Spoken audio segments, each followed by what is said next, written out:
Lesión celular. La célula se encuentra normalmente en homeostasis con su entorno. Frente a estímulos patológicos o situaciones de estrés, por ejemplo dada por falta de nutrientes, la célula debe adaptarse. Si se consigue esta adaptación, se llegará a un nuevo estado estable, preservándose la viabilidad de la célula. Sin embargo, si falla esta adaptación, se desarrollará una lesión celular que al comienzo será reversible para luego hacerse irreversible, pudiendo llegar a la muerte de la célula. Este proceso puede ser mucho más directo hacia la lesión celular si la injuria es importante desde un inicio. ¿Cuáles son las causas de lesión celular? En primer término, hablaremos de la hipoxia, ya que es una causa muy común de lesión y muerte celular en medicina. Conlleva la reducción de la fosforilación oxidativa y debe diferenciarse de la isquemia. Algunas causas de hipoxia son la falla cardíaca o pulmonar, las alteraciones en el transporte del oxígeno, por ejemplo, en situaciones de anemia. Es fácil visualizar que todos los agentes infecciosos pueden ser causa de lesión celular, así como los agentes químicos, drogas sociales, fármacos, pero aún algunos agentes que son esenciales para la vida de la célula, como ser glucosa y oxígeno, en ciertas circunstancias pueden ser causas de lesión. Los agentes físicos, como ser traumatismos, temperaturas extremas, radiaciones, reacciones inmunológicas, por ejemplo, una reacción anafiláctica o reacciones autoinmunes cuando se pierde la autotolerancia, alteraciones genéticas, por ejemplo, dado por anormalidades cromosómicas, alteraciones en un gen que pueden llevar a una falla en su expresión, pero aún mutaciones puntuales en el genoma pueden causar lesión celular. Finalmente, alteraciones nutricionales, tanto deficiencias proteico-calóricas o vitamínicas, pero también excesos de nutrición, como en el caso de la obesidad, o en la composición de la dieta, pueden ser causas de lesión celular. Ahora bien, ¿de qué depende la respuesta celular a la injuria? Por supuesto, del tipo de estímulo injuriante, de su intensidad y de su duración. Por otro lado, tiene importancia considerar el tipo celular afectado, su estado metabólico y su capacidad adaptativa, y también el grado de afectación de sus componentes, por ejemplo, la mitocondria, las membranas celulares, la síntesis de proteínas, el citoesqueleto o el ADN. Analizaremos seguidamente los mecanismos de lesión celular, los cuales son la depleción de compuestos de alta energía, el daño mitocondrial, las alteraciones en la homeostasis del calcio, el estrés oxidativo y las alteraciones en la permeabilidad de las membranas celulares.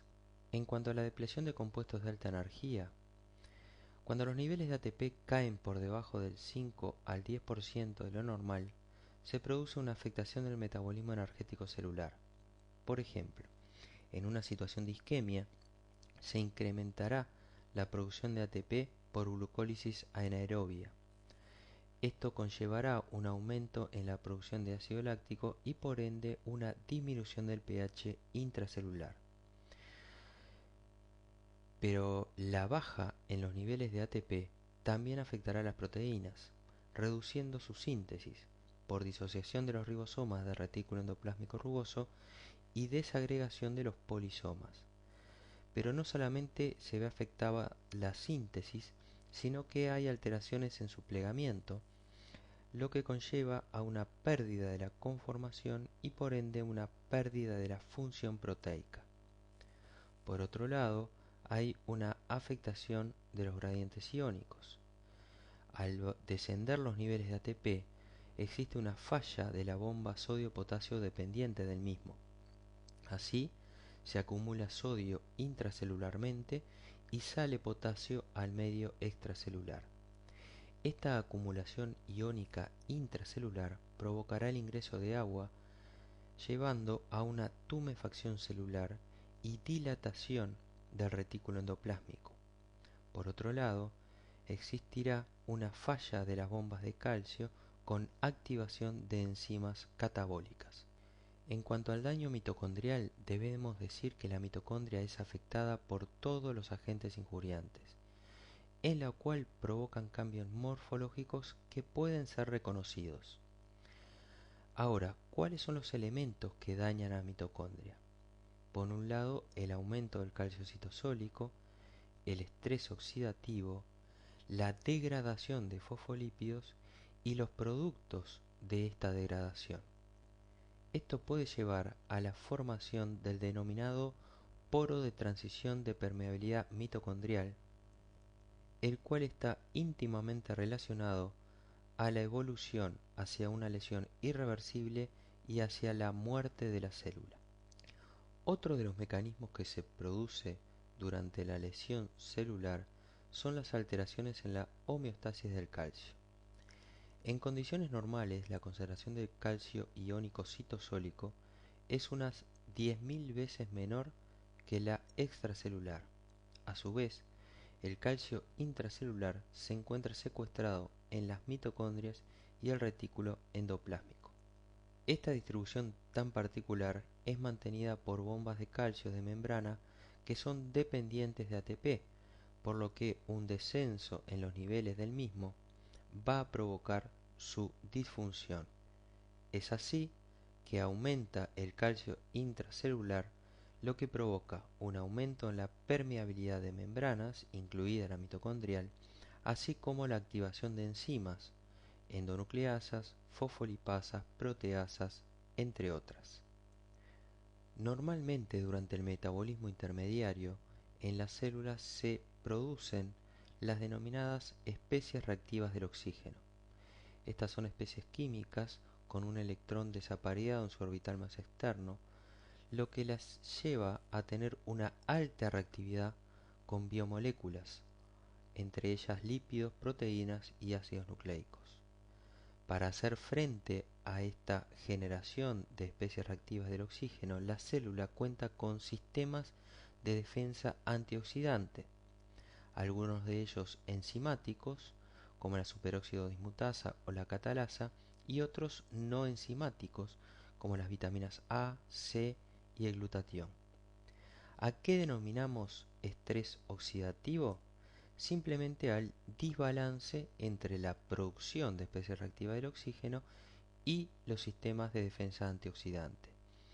Este estrés oxidativo es un importante mecanismo de lesión celular. Ahora bien, ¿cuáles son los efectos de las especies reactivas del oxígeno durante el estrés oxidativo? Por un lado, la peroxidación de lípidos de membrana. Esta reacción se da en presencia de oxígeno y consiste en un ataque a un doble enlace de un ácido graso insaturado, generando peróxidos, que a su vez son moléculas muy reactivas que pueden reaccionar con otros ácidos grasos de la membrana, generando un mecanismo de propagación y amplificación en la afectación de las membranas.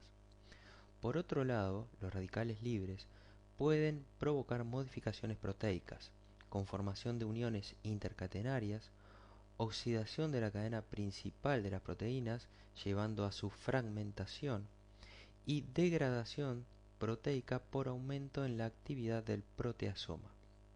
Por otro lado, como habíamos dicho, también se producen lesiones en el ADN, tanto nuclear como mitocondrial. Se producen reacciones con la timina, provocando roturas de simple hebra o dímeros timina-timina. Estas lesiones han sido implicadas en el envejecimiento celular y la transformación maligna. Finalmente, el último mecanismo de lesión celular que analizaremos son las alteraciones en la permeabilidad de las membranas celulares. Es una alteración temprana en gran parte de las formas de lesión celular que afecta a todas las membranas celulares. ¿Cuáles son sus mecanismos bioquímicos? Por un lado, la pérdida de fosfolípido membrana. Esta pérdida se da por activación de fosfolipasas secundarias al aumento de calcio intracelular y por disminución de su síntesis secundaria la caída del ATP intracelular. A su vez, la acumulación de productos de la degradación lipídica va a llevar al desacoplamiento de la fosforilación oxidativa mitocondrial, pudiendo actuar estos productos de degradación como detergentes sobre las membranas y pudiendo insertarse en la bicapa lipídica o intercambiarse con otros fosfolípidos de membrana. Esto va a provocar cambios en la permeabilidad y alteraciones electrofisiológicas. Estas alteraciones en la permeabilidad de las membranas va a tener consecuencias importantes sobre el funcionamiento, por ejemplo, de la membrana plasmática, con pérdida del balance osmótico, con entrada de iones y agua, pérdida de proteínas, ARN, enzimas, coenzimas, metabolitos, pero también de metabolitos necesarios para la síntesis de ATP. También son importantes las consecuencias del daño sobre la membrana lisosomal, ya que se produce la liberación de enzimas hidrolíticas al medio intracelular, lo que provocará la digestión enzimática de los componentes celulares y la muerte de la célula. Hemos hablado de la evolución de una lesión celular reversible a una irreversible. Ahora bien, ¿es posible identificar el momento exacto del pasaje de una a otra? Hasta el momento actual no es posible, ya que no se han identificado alteraciones que permitan identificar ese punto exacto. Sin embargo, han sido propuestos dos fenómenos que caracterizan la lesión celular irreversible. Uno, la imposibilidad de revertir el daño mitocondrial. Y dos, la alteración profunda de la función de las membranas. Finalmente, les dejamos la bibliografía recomendada.